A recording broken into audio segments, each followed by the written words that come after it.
அஸ்ஸலாமு அலைக்கும். ஹாய்ங்க. இன்றைக்கி நம்ம வெண்ணிலா எக்லெஸ் கப் கேக்கோட ரெசிபி பார்த்துருவோமா. இன்க்ரீடியன்ட்ஸ் வந்து என் வாய்ஸ் எசவாக கேட்காது, ஏன்னா சும்மாவே நான் பேச மாட்டேன், அதனால் வாய்ஸ் கம்மியாக தான் கேட்கும். இன்க்ரீடியன்ட்ஸ் வந்து ஆல்ரெடி நான் வீடியோவிலே கொடுத்துருக்கேன். அதுக்கப்புறம் நம்ம ட்ரை இன்க்ரீடியன்ட்ஸான என்னது மைதா, பேக்கிங் பவுடர், பேக்கிங் சோடாவை ஃபஸ்ட்டு நம்ம சளிச்சு எடுத்து வச்சுக்கலாம். சளிச்சு எடுத்து வச்சதுக்கப்புறமா நம்ம வெட் இன்க்ரீடியன்ட்ஸ் ஈரப்பொருளுக்கான இன்க்ரீடியன்ட்ஸ் என்னென்னா பால், வினிகர். ஃபஸ்ட்டு வெதுவெதுப்பான பாலில் 1 டேபிள் ஸ்பூன் வினிகர் சேர்த்தோம்னா அது வெதுவெதுப்பான பாலில் வினிகர் பட்டனே திரிஞ்ச மாதிரி வரும். கரெக்டாக அந்த திரிஞ்ச மாதிரி இருந்தால் தான் உங்களுக்கு வினிகர் வந்து ஆக்டிவாக இருக்குது அப்படின்ற அர்த்தம். சில பேர் வந்து ரூம் டெம்பரேச்சரில் வச்சுருப்பாங்க, சில பேர் வந்து ஃப்ரிட்ஜில் வச்சுருப்பாங்க வினிகரை. அதனால் சொல்கிறேன். அது மட்டும் இல்லாமல் வாங்கி அந்த பாட்டில் உடனே ஒரு பாட்டில் நம்ம யூஸ் பண்ணிட மாட்டோம். சப்போஸ் கெட்டு போயிடுச்சு, எக்ஸ்பிரி ஆயிடுச்சுன்னா தெரிஞ்சுக்கிறதுக்காக இந்த ஒரு சின்ன விஷயம். பாலில் சேர்த்தனையாக திரியாக வரும். அதே மாதிரி பால் வந்து வெதுவெதுப்பான பாலாகவும் இருக்கணும்.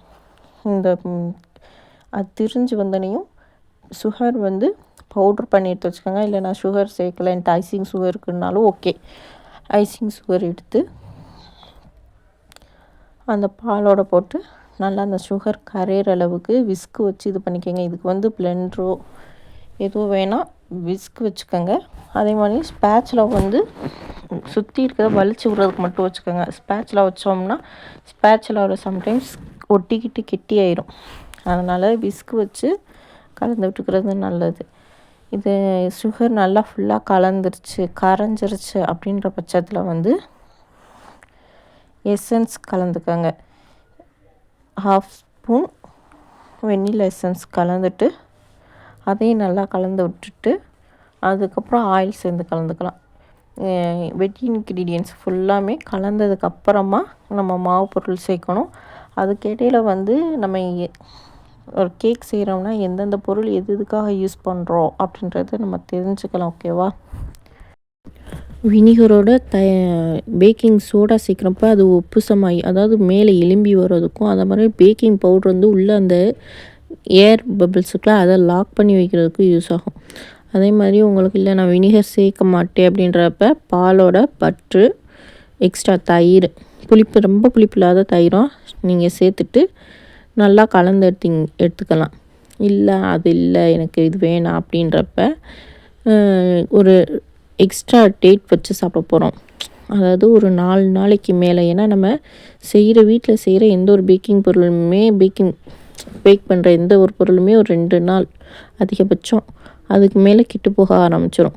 நம்ம பேக்கிங் பவுடர், பேக்கிங் சோடா போடுறது அந்த மாதிரி இல்லாமல் நான் வச்சு சாப்பிடணும், 4 நாளைக்கு மேலே வச்சு சாப்பிட்ணுன்னா நீங்கள் கேக் ஜெல் யூஸ் பண்ணிக்கலாம். கேக் ஜெல் யூஸ் பண்ணால் பேக்கிங் சோடாவோ பேக்கிங் பவுடரோ இது ரெண்டுமே தேவையில்லை. ஏன்னா அதுக்கான அந்த பால், முட்டை, தயிர், அந்த வெஜ் இன்க்ரீடியன்ஸ் எல்லாம் மெர்ஜ் பண்ணி அது உப்பு சமாகறதுக்கான தன்மை வந்து அந்த கேக் ஜெல்லில் இருக்கும். அதே மாதிரி அதில் வந்து ப்ரிசர்வேட்டிவ்க்கான இன்க்ரீடியண்ட்டும் இருக்கும்.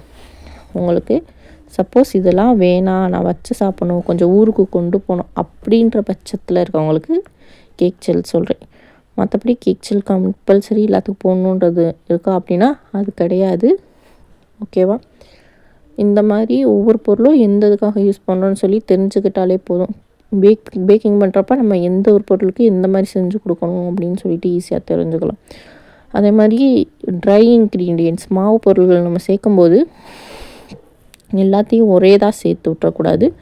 கொஞ்சம் கொஞ்சமாக போட்டு அது அந்த கட்டித்தன்மை இல்லாமல் கொஞ்சம் கொஞ்சமாக, ரொம்ப ஸ்பீடாகவும் இல்லாமல் ஒரு ஜென்டிலாக நம்ம விஸ்க் வச்சு மிக்ஸ் பண்ணி கொடுத்துக்கிட்டே வரணும். அது மிக்ஸ் பண்ணி கொடுக்கும்போது கரெக்டாக அது தோசை பதத்துக்கு வரும். கப் கேக்கோட பேட்டர் வந்து தோசை மாவு பதம்னு சொல்லுவாங்களே, நம்ம தோசை ஊற்றும் போது எந்த பதத்தில் மாவு இருக்குமோ அந்த அளவுக்கு இருக்கும். இல்லை அப்படின்னா மஃபின்ஸோட வீடியோஸில் பார்த்துருப்பீங்கன்னா தெரியும், மஃபின்ஸோட பேட்டர் வந்து கொஞ்சம் கெட்டியாகவே இருக்கும். அந்த மாதிரி இல்லை உங்களுக்கு கெட்டியாக இருக்குது அப்படின்றப்ப வெதுவெதுப்பான பால் வந்து 1 or 2 டேபிள் ஸ்பூன் வந்து நீங்கள் வெதுவெதுப்பாக்கி ஊற்றி கலந்து விட்டுக்கலாம். வச்சதுலேயே பேக்கிங் பண்ணல இருக்கிறதுலே வச்சதுலேயே ஈஸியான ரெசிபினா அது கப் கேக், அதுவும் எக்லெஸ் கப் கேக்கோட ரெசிபி தான் ரொம்பவே ஈஸியானது. நான் செய்கிறதுக்கேவும் ஒரு 10 நிமிஷத்துக்கு மேலே ஆகாது. இந்த பார்த்தீங்கனாலே இந்த வீடியோவில் நான் ஸ்பீட் இன்க்ரீஸ் பண்ணலை, தேவையில்லாத இடத்துல கட் பண்ணி போடலை. நான் எக்ஸ்ட்ரா நான் அங்கிட்டு இங்கிட்டு போய் ஃப்ரேம் விட்டு போய் ஏதாவது எடுத்துகிட்டு வர்றதுக்கு நேரம் இருக்கும்ல, அந்த டைமிங்கை மட்டும்தான் நான் ட்ரிம் பண்ணியிருக்கேன். மற்றபடி நான் செஞ்ச வீடியோ அப்படியே இதில் போட்டிருக்கேன். அதுக்கே பார்த்திங்கன்னா ஒரு 9 நிமிஷம் தான் இருக்கும். ஏன்னா வச்சதுலேயே ஈஸியான வேலைப்பாடுகள் குறைவான பேக்கிங்னால் அது இது தான், எக்லெஸ் கப் கேக். ட்ரை பண்ணி பாருங்கள். ட்ரை பண்ணி பார்த்துட்டு எப்படி இருக்குன்னு சொல்லுங்கள். நான் இது இடையில பேசல, இந்த அளவுக்கு நான் இன்க்ரீடியன்ட்ஸ் போட்டிருக்கேன் அப்படின்னு சொல்லுவேன். இதில் சொல்லாத காரணம் நான் முன்னாடியே மெஷர்மெண்ட்ஸ் எல்லாமே கொடுத்துட்டேன், அதனால் நான் சொல்லலை. அதுக்கப்புறம் பேட்டர் ரெடி ஆனனையும் ரொம்ப நேரம் வெளியில் வைக்க வேணாம், உடனே செஞ்சோம்னா உள்ளே மோல்டில் மாற்றிட்டு ஓவனில் எடுத்து வச்சுருங்க. நான் இது ஓவனில் பண்ண இது தான் கொடுத்துருக்கேன் டெம்பரேச்சர் இது. அதுவே நீங்கள் சட்டியில் வைக்கிறீங்க, குக்கரில் வைக்கிறீங்கன்றப்ப அதே தான், ஒரு தோசைக்கல் அடுப்பில் சிம்மில் வச்சுருங்க. அதுக்கு மேலே குக்கரோ டவாவோ வெயிட் அடிக்கனமான பாத்திரம் அதுக்கு மேலே வச்சுட்டு அதுக்குள்ளே ஒரு ஸ்டாண்ட் வச்சு கப் கேக் மோல்டில் வச்சு கிட்டத்தட்ட 25 நிமிஷம் வேக விடுங்க. ஏர் டைட்டாக க்ளோஸ் பண்ணிவிட்டு நீங்கள் எடுத்திங்கன்னா கரெக்டாக இருக்கும் உங்களுக்கு 25 நிமிஷம் அந்த கப் கேக் வர்றதுக்கு. அதே மாதிரி நீங்கள் குக்கர்லேயோ எதில் போட்டாலும் ஓகே. அதில் உப்பு சேர்க்குறது வேணாம். உப்பு சேர்த்தோம்னா அந்த பாத்திரமும் வேஸ்ட்டாக போகும். அதே மாதிரி அந்த கேக்லேயும் ஒரு மாதிரி ஸ்மெல் அடிக்கும். ஏன்னா ஃபஸ்ட்டு ஸ்டார்டிங்கில் நான் செஞ்சு பழகுனதே அதான். ஒரு தடவை செஞ்சு பழகி பார்த்துட்டு அவ்வளோதான், அதில் வெறுத்து அப்படியே கேக் செய்கிறதுவே விட்டுட்டு அதுக்கப்புறம் ஒரு 2-3 மாதம் ஆச்சு மறுபடியும் செஞ்சு பார்ப்போம்னு சொல்லிட்டு அந்த உப்பு மணல் எதுவுமே இல்லாமல் நார்மலாகவே செஞ்சு பார்த்தேன். நம்மளுக்கு அந்த ஹீட் தான் வேணும், அதுக்கு அந்த உப்பு போட்டு தான் வர வைக்கணுன்றது இல்லை. அடியில் தோசை சட்டி வச்சுக்கோங்க, அதுக்கு மேலே குக்கரோ டவாவோ வச்சு அதுக்குள்ளே ஒரு ஸ்டாண்ட் வச்சு ஸ்டாண்டுக்கு மேலே தட்டில் நீங்கள் வச்சுக்கலாம். ஓகேவா? அதுக்கு உப்புலாம் சேர்க்க வேணாம். அதே மாதிரி டயர் போட்டுக்கோங்க. நீங்கள் குக்கரில் பேக் பண்ணுறீங்க அப்படின்ற பட்சத்துக்கு குக்கருக்கு பேக்கிங்க்காக தனி ஒரு டயர் வச்சுக்கோங்க. ஏன்னா நீங்கள் அடுத்து பேக் பண்ண அந்த டயர் இறுகிரும். குக்கர் டயர் அதே மாதிரி அந்த கேஸ்கட் நீங்கள் சமையலுக்குன்னு தனி கேஸ்கட் வச்சுக்கோங்க. ஏன்னா அப்போ தான் உங்களுக்கு அதுக்கான இதுக்கும் கரெக்டாக வரும். அப்படி பண்ணுறப்ப அந்த குக்கரை நீங்கள் சமையலுக்கும் யூஸ் பண்ணிக்கலாம், பேக்கிங்க்கும் யூஸ் பண்ணிக்கலாம். ஏன்னா கிட்டத்தட்ட ஒரு 3 வருஷம் நான் அப்படி தான் யூஸ் பண்ணிக்கிட்டு இருந்தேன். அதனால சொல்கிறேன், இது ஒரு சின்ன அனுபவம் தான். அது மாதிரி உப்பு போட்டு ஒரு மாதிரி பாத்திரம்லாம் அடி பிடிச்சிருச்சுன்னு சொல்லுவாங்க. ஏன்னா நான் அனுபவிச்சு ஒரு குக்கரவே தூக்கி போட்டேன். ஆனால் அடுத்து இன்னொரு குக்கர் வாங்கி அந்த குக்கர்லேயும் நான் வச்சேன். அந்த குக்கர் இன்னமும் நான் வச்சுருக்கேன். அதில் நான் உப்பு போடலை, மணல் போடலை, எதுவுமே போடல. ஜஸ்ட் அந்த ஹீட் மட்டும்தானே வேணும், அந்த ஹீட்டுக்காக மட்டும் யூஸ் பண்ணிக்குவேன். குக்கர் விசில் போட வேணாம்.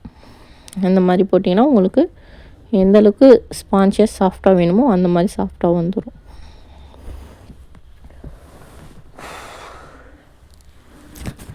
இந்த ரெசிபி பிடிச்சிருக்கு, கொஞ்சம் உங்களுக்கு யூஸ்ஃபுல்லாக தெரியுது, ஈஸியாகவும் தெரியுதுன்னா லைக் அண்ட் சப்ஸ்கிரைப் பண்ணிடுங்க.